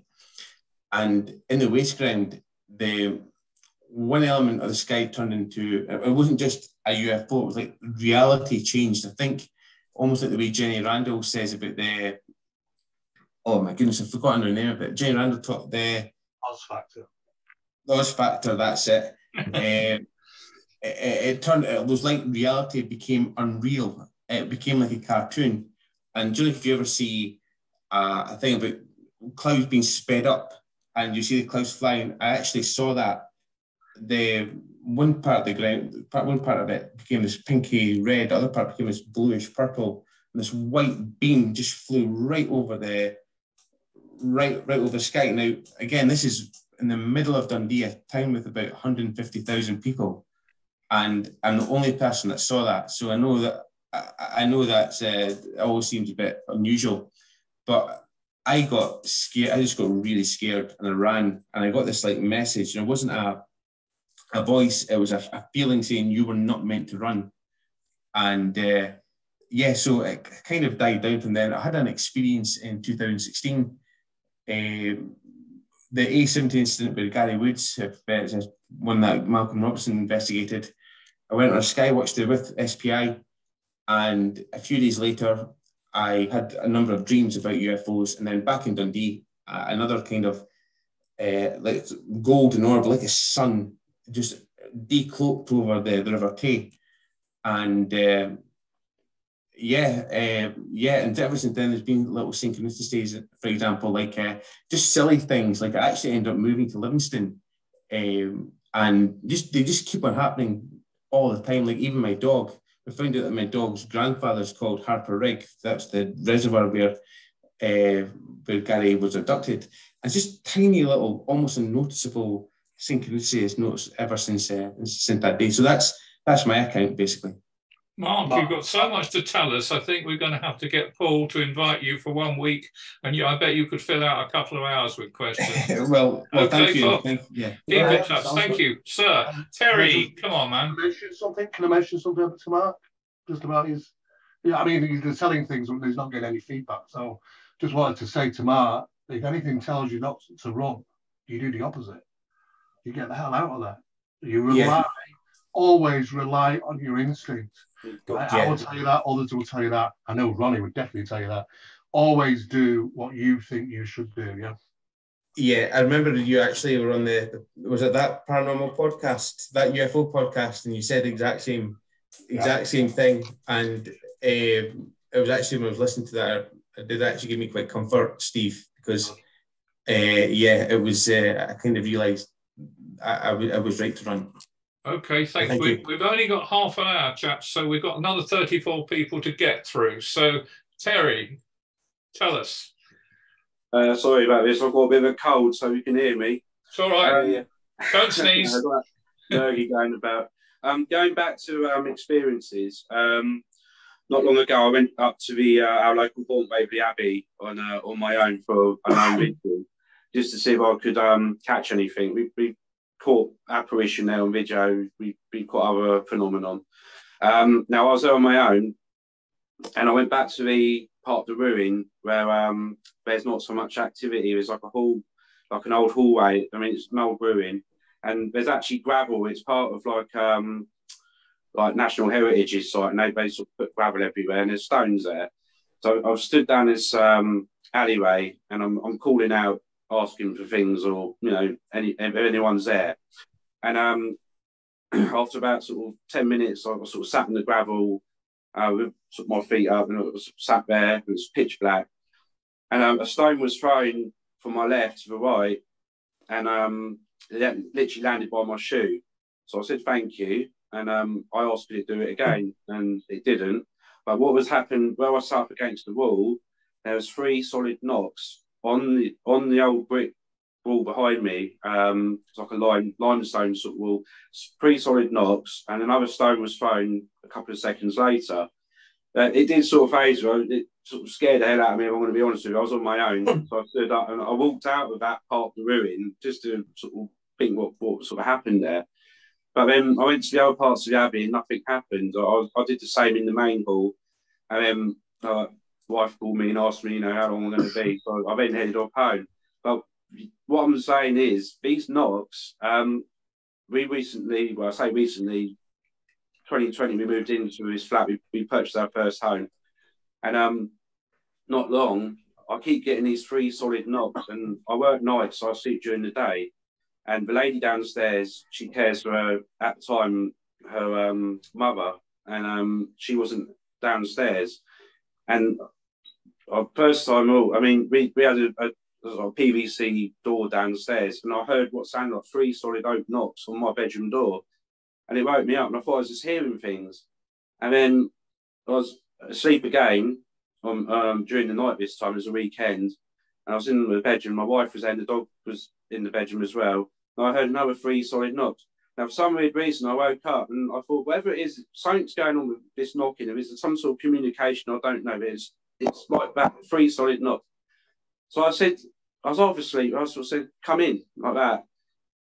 But then nothing happened after that. And it's just always these 3 solid knocks. I don't get it. If it's something that's trying to come through. But I've also done like spirit box sessions, and I've had my name come through. Now I've asked for what I like to do in these spirit boxes. I always ask like a colour, and then that you're not getting gibberish. So if you get like multiple voices coming through, and sometimes you just get radio communication, but also like the colour blue would come through, or the colour orange. And I also ask questions like, think of a number between 10 and 12, and for some weird reason you get like the number 20 come up. But you can have this thing sort of just scanning, and you just think to yourself, what would be odds? I mean, once I asked that what my name was, and you could clear it, and I played it back several times, and I've slowed it down, and you can hear my name, Terry Brown, or Terry come up, and I don't get it, and that's what's pushing me with this. I mean, I've had other things when we used to go on ghost hunts with my brother, and we've seen things, and I've seen an apparition in my mum's old place, and it's always at the corner of your eye. So where we going about, we ponder it, and I think where we look into this stuff, I mean, I've always been into this subject ever since X-Files was aired on Sky, and I think if you're sort of looking into this, maybe you're opening up as something, and it's sort of like it knows you're interested in a way, and it's just really hard to explain. Thank you, I don't know if anyone else has had that at all. It seems to be a theme that once you open the door, quite a few things can come through, and some people do it better than others. Have to move on. Chris Mitchell, sir. Hiya, Don. Hiya. Can you hear me okay? Yep. Yeah. Hello, Paul. How are you guys? I just wanted to keep it really brief. It was just something that I thought of fairly sort of recently. I was out with a friend, and it was my first recollection of anything happening to me. I was about 12, and I was down the Lees at South Shields, which is a big area of sort of green fields overlooking the cliffs. Been playing football down there with sort of friends for the day, and one of their dads had sort of come along to pick us up. And as we sort of picked the ball and the sort of clothes and things up, the jackets, I just looked up at the sky, and way up in the heavens were sort of these 3 white triangles. And I sort of stood. It was only sort of me that everybody else was wandering off, and I stood looking up at these things. And after a few minutes, sort of the dad come across, Jim Fleming, he was called. He's still alive actually, and he says there was what are you looking at? And I was like, I'm not sure what that is.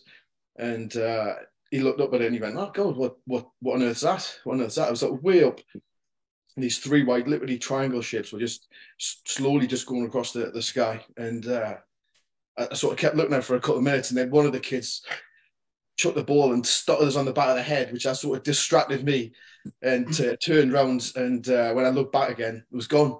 And that was the first sort of recollection that I had. I just thought I'd share it as a sort of the story that you know, something sort of came to me. So I'll see everybody as well. Thank you. Now, we're going to ask Mr. Revenant to speak in a moment, but we want a couple more hands up, preferably from somebody who hasn't spoken much tonight. Anyway, start feeling brave while Mr. Revenant shows you how to do it. Sir. Yeah, so I'm just going to start off with an account that I had when I was 12. I used to work on a farm, and at the back of the farm was an old quarry that had disused since 1953, so it had become a wood. Coming down there with my brother, a couple of years younger than me, into this wood, and all of a sudden these white figures appeared from behind the trees. A bit unsure what they were. My brother sort of legged it. As I ran after him, they sort of moved with us and then stopped behind the trees and then reappeared. So we eventually got out of there, and the closest sort of thing I could describe it as was like sort of like a Ku Klux Klan type sort of. It wasn't a person because it was moving totally different, but it was like a cloak figure like that. Going forward 20 years to 2011, 2012, me and my wife on the opposite end of this hill, about 2 miles away, in another bit of the wood, we were come to this outcrop of beech trees, so it's fairly spaced out because how beech trees are. And my wife stopped, and I sort of walked into the back of her, and she goes, "What's that?" I'm coming up the hill with these black cloak figures. And behind them, maybe 3 or 4 white cloak figures, and they started moving towards us. She took off, let go of the dog. He ran, she ran. I was trying to tell it to calm down, was sort of working out that it feeds off fear. We come to an old gate hole. She slipped over into this muddy puddle. And as I picked her back up, managed to calm her down. As we came out of the beech trees, all she could go on about was her new top that she'd just washed, and it was covered in mud. Well, she wasn't covered in mud. She was completely clean. But these are 2 similar accounts that I've had 20 years apart. Yeah. In the same area, sort of one at one end of the ridge and another one 2 miles away at the opposite end of the ridge. So I just thought I'll leave that with you. Thank you very much. Anybody else got an actual report for us, or an experience, or something that goes way back? Or okay, we'll tell you what we'll do for the remaining minutes. We'll ask what I will call the professionals amongst us, and you know who you are, to sort of say what they're doing or something interesting that's landed on their desk in recent time they'd like to leave us with. And I noticed Philip has been coming and going with his Wi-Fi a bit. Mr. Kinsella, sir, would you tell us what you're up to these days, please? Yes. I've got you now. It's Ronnie. Oh, right, sorry. It's all right. My grandfather used to get us both confused all the time. He used to call me Philip. He said, "I can never tell you 2 apart." What am I doing at the moment? I'm working on a new book, delving into the paranormal. I must admit, this one's a bit more difficult than the other one I wrote. I wrote The Digital Demon, but this one's a bit more difficult, I think, because of the research I'm having to do into the past and everything.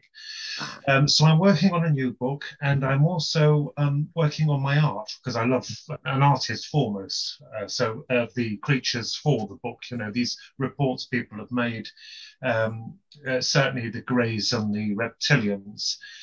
And I have a different view on them, but thank you for asking. That's wonderful. Yes, it's just working on a new book, but it's much more difficult. I don't know if anyone else has had that. It's a bit more difficult than the first one, strangely, but I'm getting there. Good. Do you have a sort of like Paul does, have a group of links of friends who sort of phone you up and say, I was out and I heard this story, or so-and-so comment? Do you get much on your desk that sort of things, you're thinking, oh, I wish I could do something with that? No, not really, not at the moment. I think this project is more of a solo effort, branching out into thoughts, especially with Steve Meara and Barry Fitzgerald, who are researching into this very thoroughly, just as they are. I'm looking at the let's just say dark aspects of the phenomena. I look forward to that. Thank you very much. Keep in touch so I can get it. Steve, do you want to tell us what you're doing, Mr. Meara, sir? Yeah, I'm trying to write a book with Barry at the minute. Very similar to what Ronnie's doing. We believe through talking to a number of scientists that we might be able to pinpoint where the phenomena is deriving. But that's the whole, I can't go into that early at the moment. But we're on hold at the moment because we keep getting these spates of attacks, and it puts the book research on hold. Where we're doing the research, it hasn't really been done before. There's nothing on the internet anywhere or anything about what the work we're doing. So it's quite unique in that manner. But the research that we're having involved is very particular. I'll give you one example. On our last research work we were doing from last year on something else, we were currently very heavily involved in Sumerian demonology. Of course. And we both were, now Barry lives in Ireland, and I live in the UK, and we both were involved quite heavily in this one particular aspect of research one day. Funny enough, though, Sumerian demonology, demons are referred to as dogma, by the way, just a little tinge there for Ronald's new book. And that particular night, all hell broke loose in my house, and I picked up the phone the following morning to ring Barry. And before I could tell him my experience, he said all hell broke loose in his house. So that was just like all these occasions when we know, we're doing something we're not supposed to do, or researching certain areas we're not supposed to. He knows what we're doing. So, but yeah, that writing the book, doing a number of different television shows, just finished The Unexplained, William Shatner. I'm working with Unsolved Mysteries at the moment for next year's new season, and a couple of other documentaries on the go. We produced 12 this year for Amazon. Well, you're not hanging around, are you? Always busy, and of course we've got our big event, Expo, that's going to be taking place next year, where Paul will be coming along and lecturing and giving his new information out. Right. Thank you. Earl, tell us what you're up to these days, and push anything you want to. Feel free. Where can we buy it? Well, I'm currently writing my first book, which will probably be called The Grey Files. Sorry, they're breaking the sound. What's your book called? It'll probably be called The Grey Files. I've been writing a regular column for Outer Limits magazine out in the UK, which is very cool. And I was okayed by MUFON to actually, redact names, but actually publish my case files, which I, out of 900 UFO cases that I've personally investigated, I've up to 70 cases that I've classified as unknowns. They're all really, really good. They all have wonderful witnesses. So I'm working on that currently, and going to be taking the articles I've been writing for OLM, as well as other case files that I haven't published yet. And then I'll be interjecting personal anecdotes in between the case files themselves. So I'm working on that. I'm hoping to have that finished by May, because I'm going to be the keynote speaker over at the McMenamins UFO Festival in Oregon. Also, I'm working on the next MUFON symposium. I'm on the symposium committee, so we're putting together the panels and the speakers that we're going to be having this year. And let's see what else is going on. If you guys like the show Ancient Aliens, I'll be on the 5th episode this next coming season. I'm actually, it was kind of a deal where had to kind of be honest with myself if I was to talk about my own personal face-to-face experience that I had, my wife and I had. I'm an experiencer myself. And so I am going to be talking about that on the fifth episode of Ancient Aliens. And that's just the tip of the iceberg. I'm really, really busy right now, but I'm loved. So living the dream. Thank you. I don't know all the faces we've got here. Is there anybody else who's producing anything or working on anything who wants to share what they're doing in this field in any way? Yes, Mark Anderson, sir. Hey guys, sorry, I hope I'm not been talking too much. No, I'll stop that. Basically about was saying about to Mike. What I'm actually writing a piece for the Outer Limits magazine myself. And it's just a very introductory look at AI. So basically what I'm looking at is not looking at any of the future stuff like quantum computing or artificial AI, but current AI that we can use pretty much now. And what I'm going to be doing is going to be using the research I'm doing. Before I started this, I didn't really know anything about AI. And I'm hoping, fingers crossed, I'll be a certified engineer in Azure, in Microsoft's AI branch by the time of the talk. And hopefully I can make this into a book. I think there's a lot of material just to make into a book. And I've been annoying people like Ronnie and Martino constantly. Martino's probably hears it from most weeks, me talking about AI and sometimes getting told to shut up as well because I'm talking about it too much. So that's pretty much what I've been doing. Okay. Mr. Ryder, sir, you've got hands up. Hi, I would just like to say there's some like vulgar stuff going on in the chat. Is there what going on? Like in the chat, there's like people being rude. Oh, yes. Yeah, I was asked to speak, by the way, whoever, was complaining about me talking. Well, don't worry, Ryder. I saw it and I gloss over these things. We're all human beings and some are more continent than others, but I don't have a view on it. Thank you. Anyway, have you ever had an experience, Ryder? Where are you based? Are you in stateside? Nevada. Yeah, gosh. Bet you got better weather than we have. It's about -4 here. Yeah. Anyway, thanks for dropping in. Nice to see you. See you again, I hope. Just to know that the chat did get hacked, by the way. Yeah. I've not been looking at it actually, but yeah. I see that. Okay, that's what's going on. He says I haven't. Let's forget about the chat. With my job here, I haven't had a chance to read it and follow it. I could see things going on. Let's ignore it. I don't care where it came from. Don, soon as we've got, I hope you don't mind me saying this, soon as we've got Mike Godfrey. Please, I was going to come to him. Yeah, Mike. Right, I would like to ask Mike, and other people might have something for him. How does he think that AI would be better placed or better at solving the problems that we're looking into and this enigma than ourselves? I'd like to put that to Mike, see what his views are.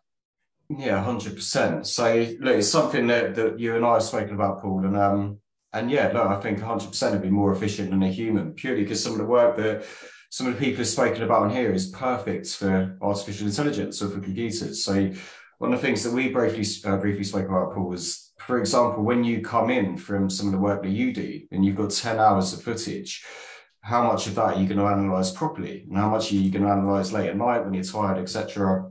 And definitely using AI and machine learning for that would be 100% beneficial. So I was asked the question Howard Hughes the other day, and he said, what do you think about it? And I'm probably 50-50 on what my view is. 50% extremely excited about what it could do. And obviously you had a glimpse of that. Terry, I think you did say that. Because yeah, 50% quite worried. So yeah, it's interesting. But one of the things that actually I think this supports is, one of the things I talk about, and I won't take up loads of time talking about this, but one of the things that I really talk about a lot is the simulation theory.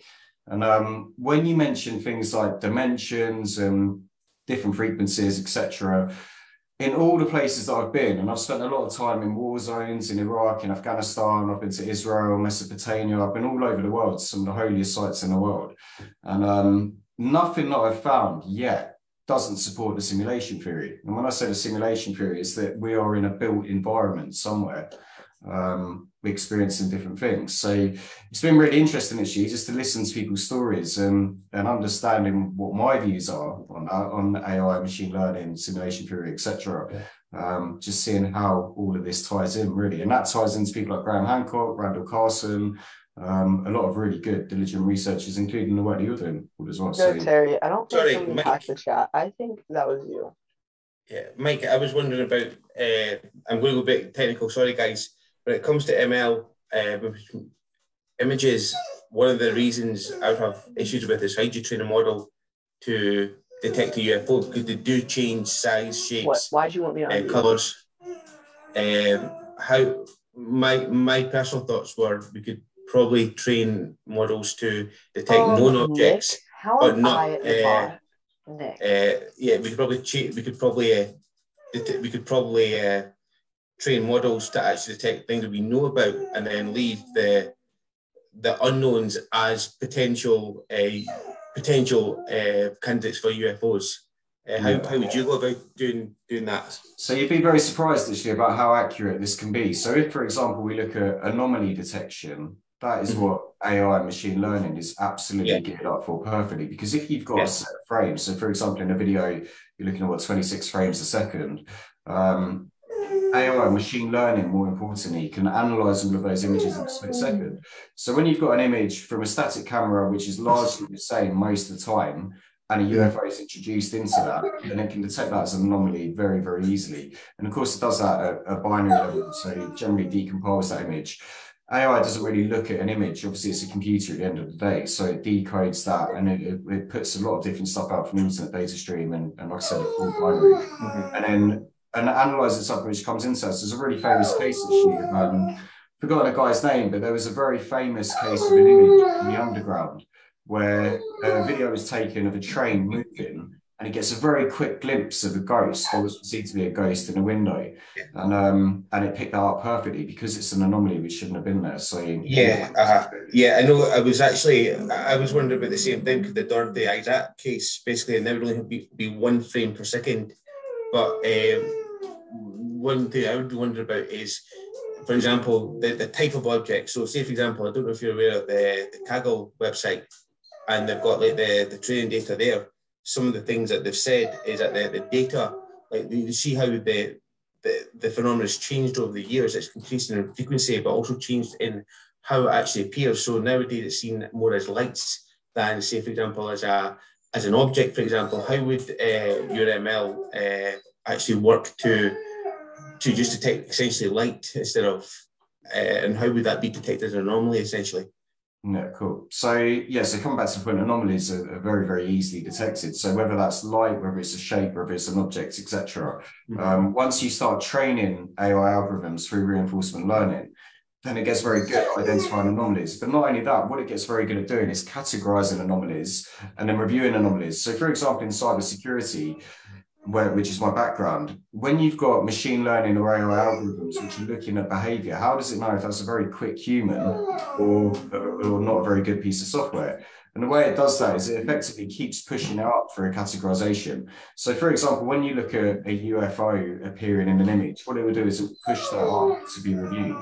Then it will self-review, so review the image itself, and then it will say, okay, bearing in mind it's got access to the entire internet at all times, it can say, right, this looks to be similar to this, it looks to be similar to that. And if you have a look at the AI that's been deployed in ChatGPT, there's very few things that you can ask it which it doesn't contextualize and understand instantly.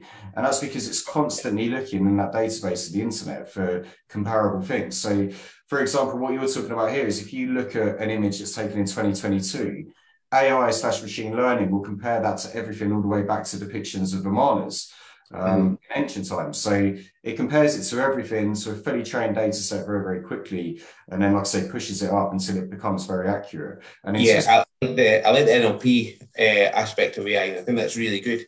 But the other problem I was wondering about was sorry about this, guys, was the lack of training data for the ML. So for machine learning to work, it needs a lot of data. How do you get that data of UFOs, especially when they change so much, basically?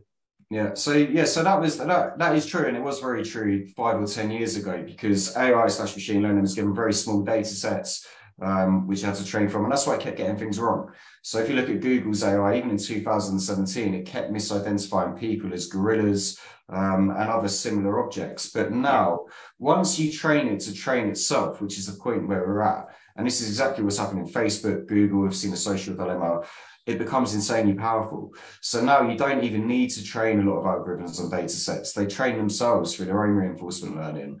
And that's exactly what we're seeing on ChatGPT. You can ask it a question it's never heard before, and in a split second, that's got access to every piece of information on the internet up to 2021. So it will go off, and like I say, 99.9% of the time, it comes back with something really accurate. And that's because it's got access to all data at all times. And funny enough, Paul and I spoke about this over a year ago now, we said when you've got something which can access everything at all times, which is seeing everything and ingesting data so quickly, we just can't compete with it. It's almost incomparable. So from that, you end up with very reliable AI outcomes. And like I say, it's very rare now that it gets it wrong. Even in cybersecurity, like I say, in ChatGPT, if any of you have used that, things that I sent to Paul the other day, it's super, super accurate and insanely powerful when it's trained properly. But yeah, the limitations of data sets really is pretty out of date now. Now it's very, very good at training itself. We've got 6 minutes left. And can I stop that conversation there? Yes. We've got 5 more minutes. I want Paul to have a couple of 3 minutes to tidy. No, I'm happy to let these people. Well, we've got 3 more people to speak, and I say, don't worry about the chat. I have cut the young man out who I think was hacking us. He's not on, and I won't let him in again. So I think we're sorted. I'm the moderator as much as I can be. Okay, keep it brief. I've got 3 people to speak for 5 minutes. So, Steve, you go.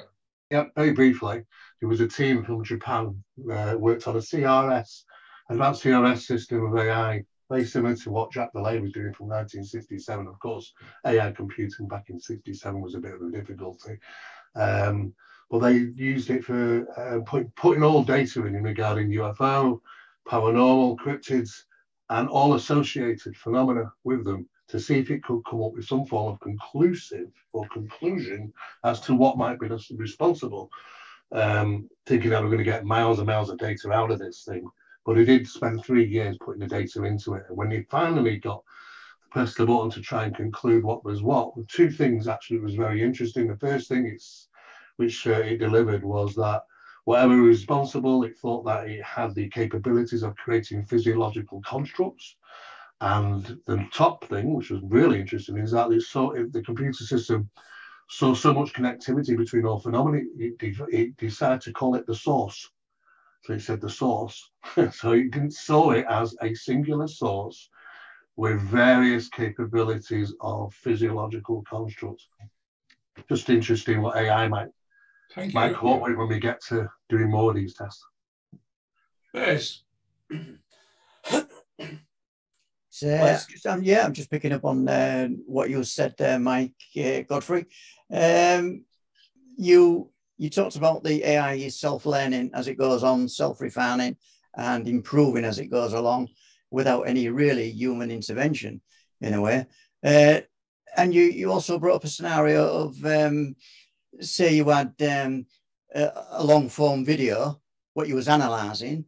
Now, just say this was like a webcam scenario. So we know what the quality of webcam footage can be. It's like, would it be, I'll simplify this, would it be garbage in and then garbage out? No, I don't think so, to answer the question. So again, a few years ago, yeah, I think it could have been. Now, I think that when we look at AI or machine learning as an algorithm, we've got to consider what we're doing. So when we're actually editing a video, so like you say, video footage goes in, something comes out, we haven't got access to every single documentary ever made to contextualize it. So, for example, when it starts editing what it perceives to be dramatic, that will just enter dramatic music into it. And I've seen this being done, actually. I first saw this being done in 2014, where machine learning took an out, and it was from Harvard, so it was a very, very good they'd set their hat, but they put in an hour of footage, any footage, and it came out with a 3-minute clip. And the clip was unbelievable. It looked like it had been edited by a Hollywood editor. And why is that? Because it understands everything a lot better than we do. And I'm not just knocking humans, but there's a lot of different things that this can do. And when you look at the power that it has, having access to every different video clip, looking at ratings on YouTube, etc., it puts out very, very good output. So yeah, in the last couple of years, we've really seen that come along. It's made a real difference, definitely. Thank you, Mike. Ravana, you have the last word.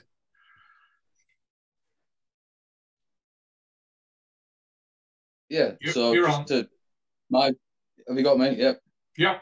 Just to Mike on the AI, surely AI limits us, because although it can process data fast, it's down to the programming. So who programs that determines what comes out. When you look at people's experiences, and when people actually see stuff, it's the personal experience that makes you question it.